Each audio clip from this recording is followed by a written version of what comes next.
பௌர்ணமி நாளில் திருச்செந்தூரில் குவிந்த பக்தர்கள் நீண்ட வரிசையில் நின்று சுவாமி தரிசனம். முருகனின் அறுபடை வீடுகளில் இரண்டாம் படை வீடாகவும் சிறந்த பரிகால ஸ்தலமாகவும் விளங்குகிறது திருச்செந்தூர் சுப்பிரமணிய சுவாமி கோவில். இந்த கோவிலுக்கு நாள்தோறும் ஏராளமான பக்தர்கள் வருகை தருவார்கள். திருவிழா நாட்கள் மற்றும் விடுமுறை தினங்களில் அதிக அளவிலான பக்தர்கள் வருகை தருவது வழக்கம்.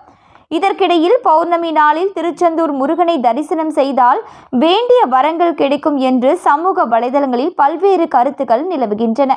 ஆனால் கடந்த சில மாதங்களாகவே திருச்செந்தூருக்கு பௌர்ணமி நாட்களில் வருகை தரும் பக்தர்களின் எண்ணிக்கை அதிகரித்து காணப்படுகிறது. அவ்வாறு வருகை தரும் பக்தர்கள் பௌர்ணமி நாளில் திருச்செந்தூர் கோவில் முன்புள்ள கடற்கரையில் இரவு தங்கி விளக்கேற்றி வழிபாடு செய்வார்கள். அதைத் தொடர்ந்து அதிகாலையில் முருகனை தரிசனம் செய்துவிட்டு ஊருக்கு கிளம்பி செல்வார்கள்.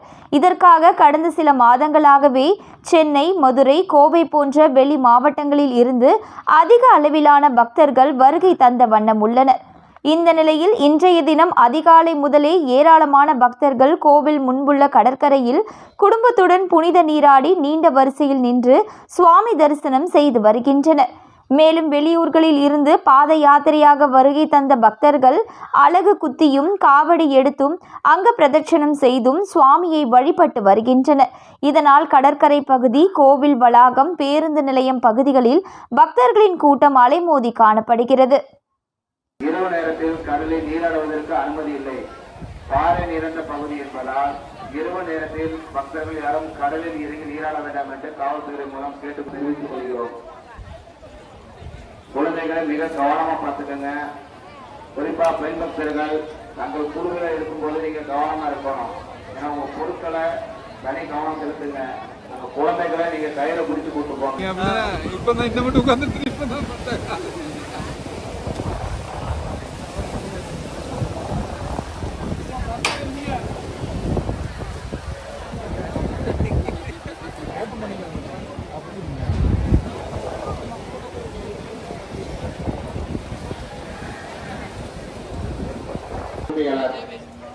பெற்றுக்கொள்ள காவல்துறையால் அறிவுறுத்தப்படுகிறது.